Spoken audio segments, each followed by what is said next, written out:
Geomorphic reason के बारे में। तो ये हमारा है भारत का मैप।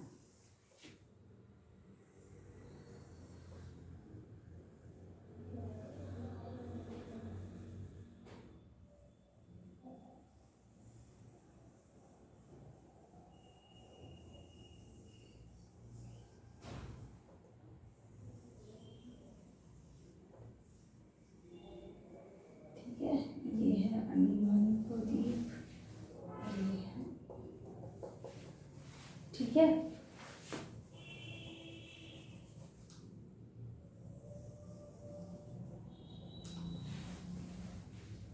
ठीक है, तो ये है हमारा भारत का मैप। तो मैं आज बताऊंगी भू आकृतिक प्रदेश के बारे में, जियोमॉर्फिक रीजन। तो इसे कितने भागों में बांटा गया है? इसे 6 पार्ट में बांटा गया है। तो सबसे पहले पार्ट में इसमें कहा गया है उत्तर और उत्तर पूर्वी का भारत, उत्तर और उत्तर पूर्वी हिमालय। दूसरा है उत्तर भारत का विशाल मैदान। एक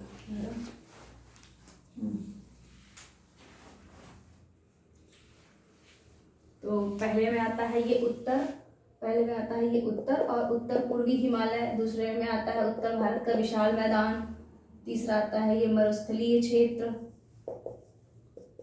ठीक है, तटीय प्रदेश, ठीक है, ये 3-4 तटीय प्रदेश, प्रायद्वीपीय भारत और विशाल मैदान, ठीक है। तो ये हाँ, फिर एक ये 6 पार्ट है जो इधर उधर से तटीय प्रदेशों में आ गया, इनकी बात करी गई है। मरुस्थलीय क्षेत्र हो गया, प्रायद्वीपीय भारत, तटीय क्षेत्र, उत्तर और उत्तर पूर्वीय मैदान, उत्तर भारत का विशाल मैदान। 6 संरचनाओं में इसे डिवाइड किया गया है। और प्रायद्वीपीय पठार, तो ये 5, 6 नंबर ये है, हाँ, तटीय प्रदेशों में आ गया।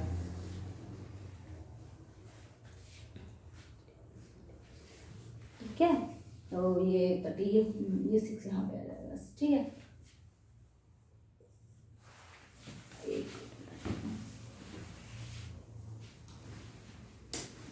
तो ये 6 वाला यहाँ पे आ जाएगा, इसको मैंने 6 पार्ट में ये डिवाइड किया हुआ है। तो अब हम अगर सबसे पहले बात करते हैं, तो सबसे पहले हम बात करेंगे उत्तर और उत्तर पूर्वी हिमालय की। तो फर्स्ट पॉइंट हमारा हो गया है, पूरा लिखते हैं,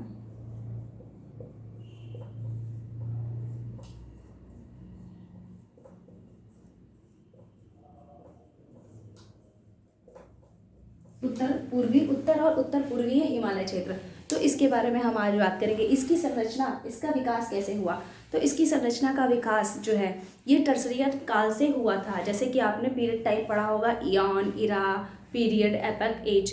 जब आप वर्ल्ड ज्योग्राफी पढ़ेंगे तो उसमें ये चीज़ें आएंगी। तो उसी में टर्सरियन काल जो होता है, टर्सरी युग, तृतीय काल, तो उसमें इसका विकास हुआ था उत्तर और उत्तर पूर्वीय हिमालय क्षेत्र का। यहाँ पर जब यूरेशियन प्लेट और भारतीय प्लेट, हिमालय का निर्माण कैसे हुआ?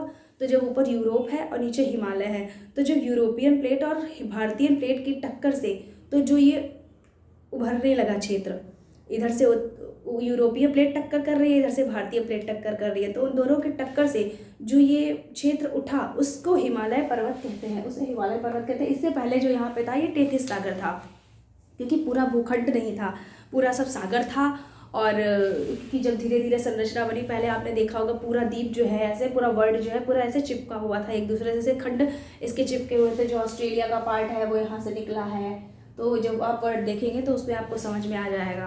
तो उसी तरीके से जब यहाँ पे यूरोपीय एशियन क्षेत्र और ये भारतीय क्षेत्र की जब टक्कर हुई, तो ये हिमालय पर्वत का पार्ट निकल कर आ गया। तो इसकी उत्पत्ति यहाँ से होती है, तो जिससे इसका ये नाम रखा गया उत्तर और उत्तर पूर्वीय मैदान। यहाँ पर कौन सी संरचना पाई जाती है? यहाँ पे सादी चट्टानें पाई जाती हैं, क्योंकि यहाँ पे बर्फ़ बहुत ज़्यादा रहती है। सबसे ज़्यादा बर्फीला अगर क्षेत्र है तो ये उत्तर पूर्वी है, क्योंकि ये ऊंचाई पे सबसे ज़्यादा है यहाँ पे।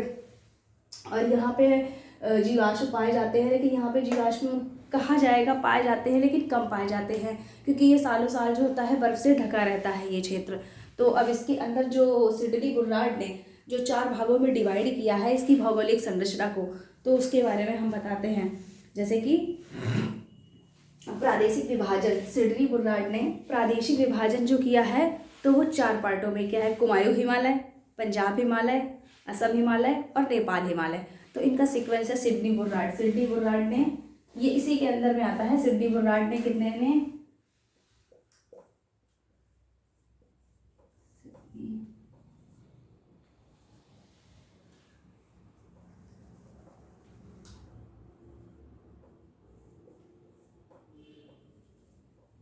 सिडनी बुर्राड ने प्रादेशिक विभाजन 4 पार्टों में बांटा है। तो ये हो गया कुमायूं हिमालय,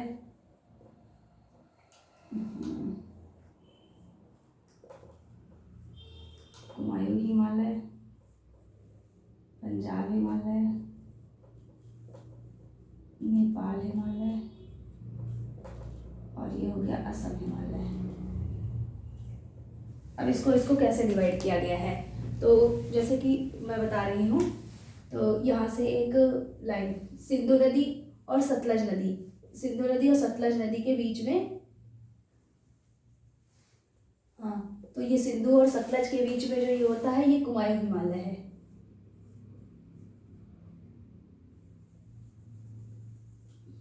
पंजाब हिमालय,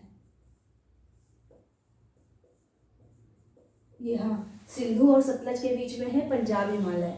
अब यहाँ तक आ गया ये मेरा, यहाँ पे अब सतलज से काली के बीच में है, सतलज से काली के बीच में अगर कुछ आता है तो सतलज से काली के बीच में आता है पंजाब कुमायूं हिमालय।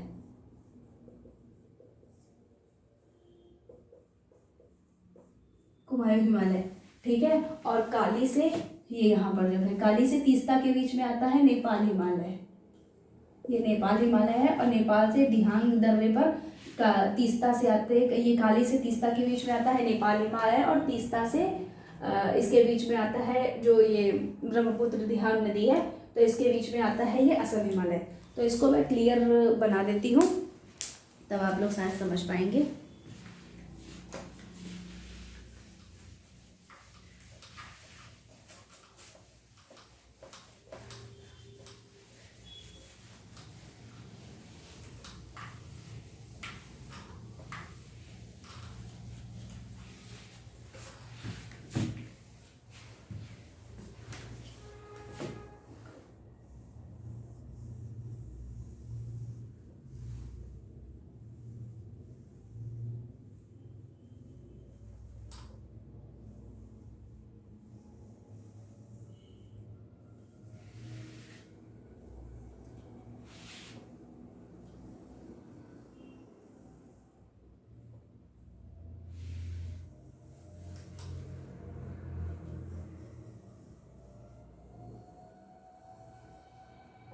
ठीक है, अब आई थिंक आपको समझ में आ रहा होगा। ठीक है, अब इसमें जब डिवाइड किया गया है कैसे, तो ये है यहाँ पे सिंधु नदी, ये सिंधु नदी है, इधर जो बहती है ऐसे आती है, तो ये ऐसे यहाँ से सिंधु से सतलज के बीच में यहाँ पे सतलज है। ठीक है, तो यहाँ पे है ये पंजाब हिमालय,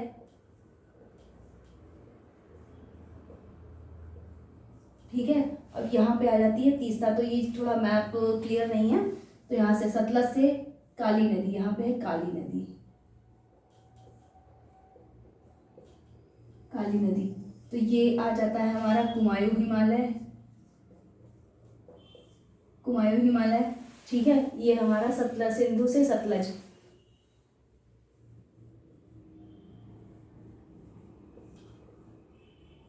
सतलज नदी, सिंधु से सतलज के बीच में आता है पंजाब हिमालय, सतलज से काली के बीच में आता है कुमायूं हिमालय, और काली से तीस्ता के बीच में आता है, यह है तीस्ता नदी, ये तीस्ता नदी, तो ये आता है हमारा नेपाल हिमालय। ठीक है, ये आता है नेपाल हिमालय, और तीस्ता से ये ब्रह्मपुत्र नदी यहाँ तक आती है, दिहांग और ब्रह्मपुत्र नदी, क्योंकि ये यहाँ से ऐसे यू टर्न लेती है ना, तो यहाँ पे ब्रह्मपुत्र नदी,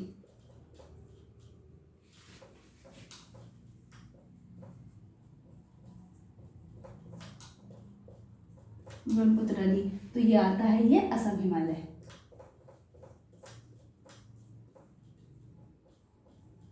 ठीक है, तो ये असम हिमालय, इसको जो है सिडनी बुर्राट ने 4 प्रादेशिक प्रदेशों में बांटा था। तो जिसको इस तरह से बांटा था, पंजाब हिमालय, कुमायूं हिमालय, नेपाल हिमालय और असम हिमालय।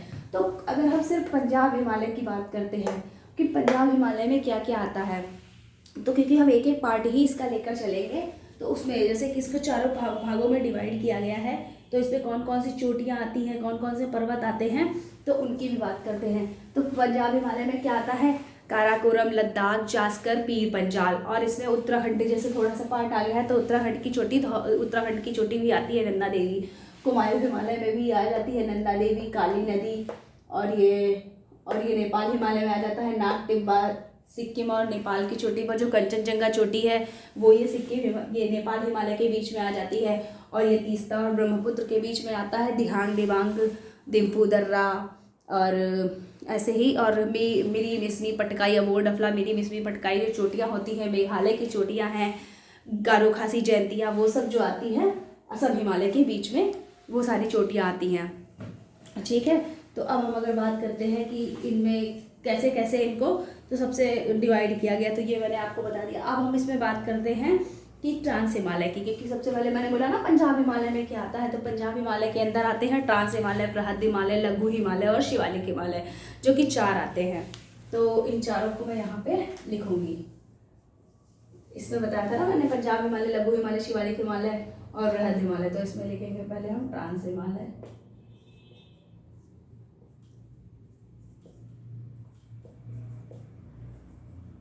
ट्रांस हिमालय, बृहद हिमालय, लघु हिमालय,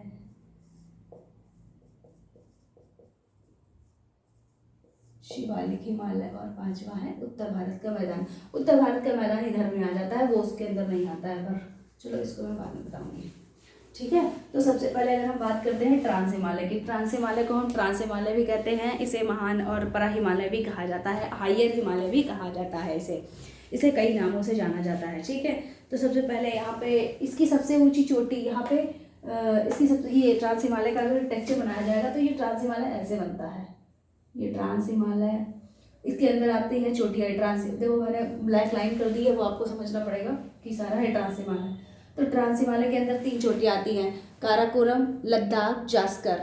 ठीक है, तो ये 3 चोटियाँ इसके अंदर आ गई, काराकोरम, लद्दाख, जास्कर, और इसके अंदर ये सतलज नदी शिपकिला दर्रे से जो काट कर निकलती है वो भी इसके अंदर ही आती है।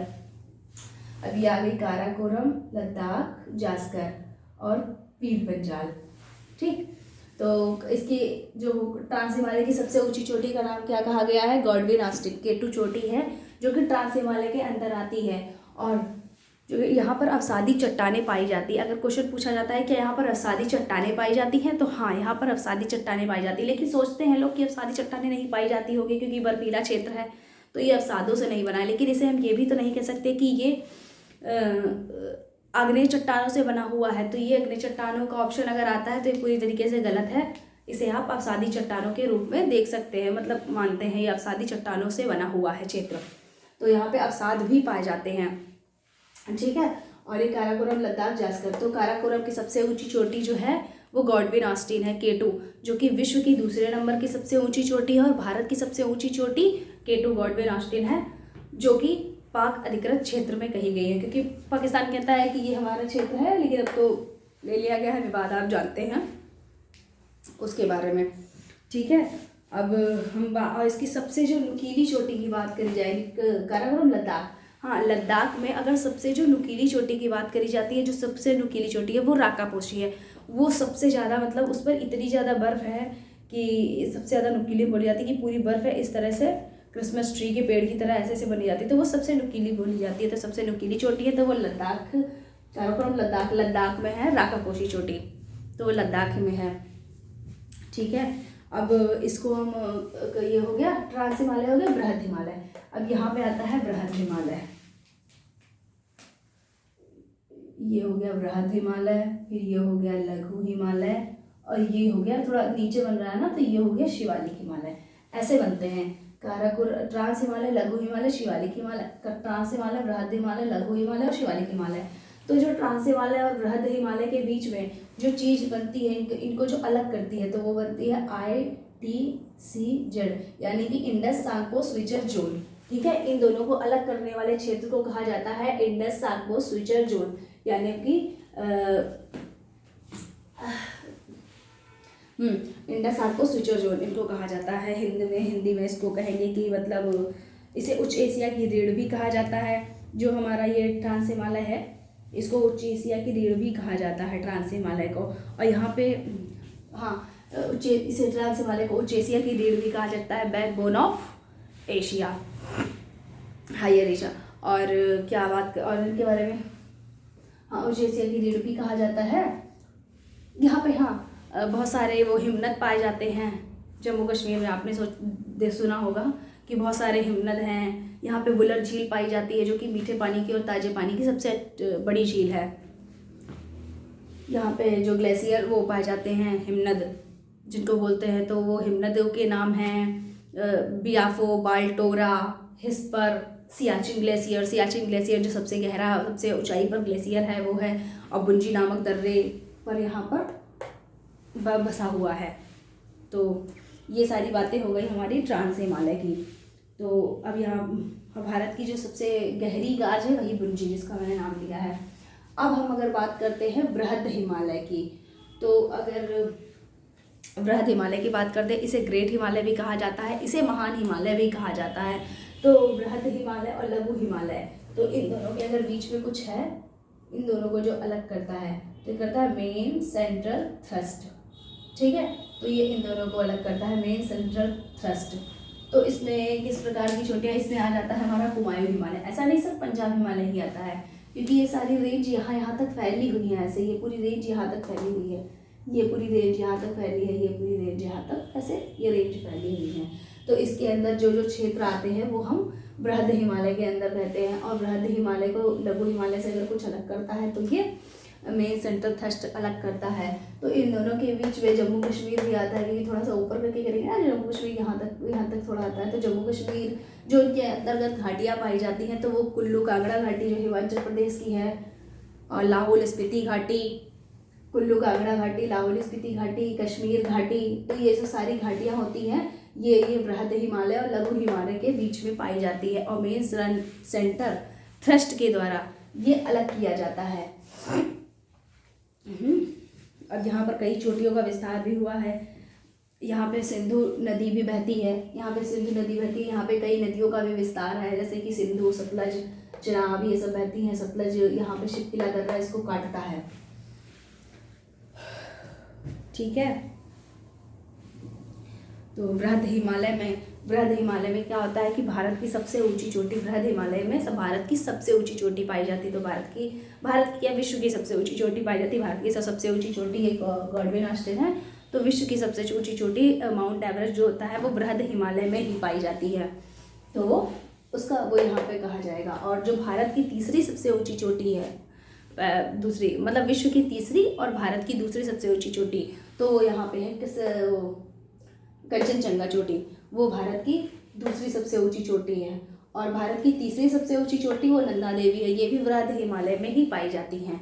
तो भारत की पहली चोटी ट्रांस हिमालय में पाई जाती है, यानी कि वो क्या बोलते हैं, गॉडविन ऑस्टिन। भारत की दूसरी सबसे ऊंची चोटी जो होती है वो कंचनजंगा यहाँ बृहद हिमालय में पाई जाती है। भारत की तीसरी सबसे ऊंची चोटी जो होती है वो है नंदा देवी, जो कि उत्तराखंड में पाई जाती है।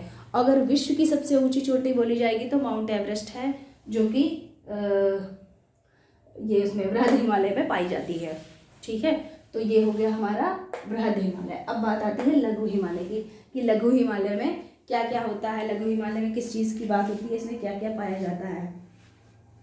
ठीक है, तो इसको main central thrust, main boundary point, तो इन दोनों को अलग करता है, इसको इसके बीच में, इसके हाँ, ये हो गया मेन बाउंड्री फॉल्ट। ठीक है, तो इन दोनों को अलग करने वाला बीच में जो क्षेत्र होता है इसको कहते हैं मेन बाउंड्री फॉल्ट। तो इसमें जो क्या क्या पाया जाता है, इसमें हिमालय का थोड़ा, हिमाचल प्रदेश का थोड़ा क्षेत्र आता है। तो यहाँ पे करेवा निक्षेप पाए जाते हैं। करेवा मतलब जो बर्फीली चीज़ों से बने होते हैं, जहाँ पे केसर की खेती की जाती है, हिमोड़ निक्षेप पाए जाते हैं। निक्षेप मतलब कि उसके अवशेष पाए जाते हैं बर्फ़ के। तो और बहुत ज़्यादा बर्फीला क्षेत्र होता है और वहाँ पर केसर की खेती के लिए प्रसिद्ध होता है, तो इसीलिए इसे करेवा या हिमोड़ निक्षेप कहा जाता है। तो ये हमारा किसमें पाया जाता है? लघु हिमालय में पाया जाता है। ठीक है, यहाँ पे बहुत सारी चोटियाँ भी पाई जाती हैं। यहाँ पे धौलाधर, नाग टिब्बा, ये सब उत्तराखंड और हिमाचल प्रदेश में पाई जाती है। जैसे कि धौलाधर हो गया, नाग टिब्बा हो गया, नाग टिब्बा इधर पाई जाती है, नाग टिब्बा। तो ये सब चोटियाँ इसमें पाई जाती हैं। मसूरी उत्तराखंड में पाई जाती है। महाभारत रेंज, ये इसको महाभारत रेंज भी तो कहा जाता है, महाभारत रेंज भी। तो ये सब जो होता है हमारा लघु हिमालय में पाया जाता है। ठीक है, और यहाँ पे कश्मीर में जो चीज़ें होती हैं, कश्मीर में जो ये लघु हिमालय की जो चीज़ें हैं, क्योंकि तो ये कश्मीर में इनको मर्ग कहा जाता है और उत्तराखंड में इनको बुग्याल कहा जाता है। जैसे गुलमर्ग, उत्तराखंड में इनको दून कहा जाता है और कश्मीर में इनको मर्ग और मर्ग कहा जाता है। जैसे सोनमर्ग, गुलमर्ग, ये कश्मीर में आपने नाम सुने होंगे। और उत्तराखंड में आपने बुग्याल, दून, द्वार, जैसे कि देहरादून, हरिद्वार, तो इस नामों से जाना जाता है इन चीज़ों को। ठीक है, लो पानी पी लेते हैं।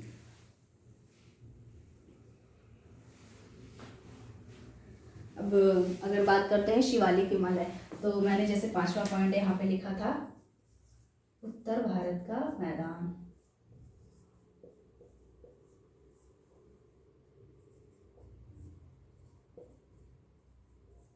क्योंकि फिर यहाँ से तो उत्तर भारत का पूरा मैदान शुरू हो जाता है ना। तो अगर इनके बीच में अगर कुछ पाया जाता है तो वो पाया जाता है हिमालयन फ्रंट फॉल्ट। ठीक है, तो ये हिमालयन फ्रंट फॉल्ट, तो जब मैं नोट्स बनवाऊंगी तो आपको पता चल जाएगा। ये हिमालयन फ्रंट फॉल्ट के द्वारा ये है शिवालिक रेंज और भारतीय उत्तर भारत का मैदान, ये जो पूरा होता है सब अलग होता है। तो ये इसमें क्या क्या पाया जाता है? उत्तर मतलब मैदानी क्षेत्र पाया जाता है। जो शिवालिक पर्वत की श्रेणियाँ होती हैं वो पाई जाती हैं, जैसे कि पोटवार बेसिन ये पाया जाता है, जो कि क्योंकि सब एग्जैक्ट मैप तो बहुत सही से नहीं बन पाया है। ठीक है, तो इसलिए जो पाकिस्तान का पोटवार बेसिन जो असम से लेकर के पाकिस्तान में यहाँ क्षेत्र आ जाता है ना, यहाँ से थोड़ा टच करता है पाकिस्तान, ये सब ऐसे। तो ये जो पोटवार बेसिन यहाँ से होता है, पोटवार बेसिन जो होता है और असम के क्षेत्र तक की, यहाँ तक कि इसको पाया जाता है, पोटवार बेसिन को असम हिमालय तक की, ध्यान के क्षेत्र तक की पाया जाता है। इसमें भी कह सकते हैं द्वार और दून पाए जाते हैं, देहरादून, हरिद्वार, ये सब क्षेत्र पाए जाते हैं। यहाँ भी अवसादी चट्टानें पाई जाती हैं और आग्नेय चट्टानों का विकास नहीं हुआ है, अवसादी चट्टानें पाई जाती हैं, अवशेष पाए जाते हैं। और ये नवीन पर्वत श्रृंखला में आता है, क्योंकि इसका विकास बहुत ही अभी का मतलब जल्दी हुआ है, प्लेस्टोसीन युग में, प्लेस्टोसीन या उसी युग में इसका विकास हुआ है। तो ये बहुत, मैंने बताया ना जैसे कि वो क्या बोलते हैं, सबसे पहला हमारा टॉपिक क्या था अभी, उत्तर पूर्वी मैदान, जिसको टर्सरियन काल में हुआ था। तो टर्सरियन काल में जब आप ये पूरा एज ग्रुप पढ़ेंगे तो आपको समझ में आ जाएगा। तो ये जो क्षेत्र होता है ये नवीन पर्वत श्रृंखला में आता है, शिवालिक हिमालय। तो इसमें श्रेणियाँ भी इसमें बहुत रेंज भी आ जा सकती हैं। यहाँ वाली जो रेंज है, मणिपुर, मिजोरम वाली जो रेंज आती है पर्वत श्रृंखला, मिजो हिल, मणिपुर यानी कि लोकटक मणिपुर झील जो है, तो वो सब इधर शिवालिक हिमालय में आ जाती है। तो ये हमारा उत्तर और उत्तर पूर्वीय, कहाँ क्या लिखा था, उत्तर और उत्तर पूर्वीय हिमालय के क्षेत्र के अंतर्गत क्या क्या आता है। तो मैंने आज आपको बताया है उत्तर और उत्तर पूर्वी हिमालय क्षेत्र के अंतर्गत क्या क्या आता है। तो जिसके अंदर ये 4 तरीके से इसको सिडनी बुर्रार्ड ने जो बांटा था प्रादेशिक प्रदेशों में, पंजाब हिमालय, कुमायूं हिमालय, असम हिमालय, नेपाल हिमालय, 4 में बांटा था। अब इस पूरे को जो बांटा गया है कि किस किस रेंज में इसमें क्या क्या पाया जाता है, तो उसमें ये ट्रांस हिमालय, बृहद हिमालय, लघु हिमालय, शिवालिक हिमालय, उत्तर भारत का मैदान। तो उत्तर भारत के मैदान में तो सब कुछ आता है, इससे पूरा क्षेत्र ही सम्मिलित होता है। तो इसमें आपको ये चीज़ें बांटी गई हैं। तो अब हमारा नेक्स्ट का कल का होगा, मैं बताऊंगी कि प्रादेशिक प्रदेशों के बारे में बताऊंगी, प्रायद्वीपीय भारत के बारे में बताऊंगी, या मरुस्थलीय क्षेत्र के बारे में बताऊंगी, या तटीय प्रदेश के बारे में बताऊंगी, तो या उत्तर भारत के विशाल मैदान के बारे में बताऊंगी। उत्तर भारत का विशाल मैदान तो आई थिंक थोड़ा बहुत तो ले लिया है, कैप्चर्स को कर लिया है पॉइंट में ही, लेकिन फिर भी मैं आपको बता दूंगी। तो आज के साथ इस टॉपिक का यहीं पे ख़त्म करते हैं, नेक्स्ट मिलते हैं नए टॉपिक के साथ। Thank you.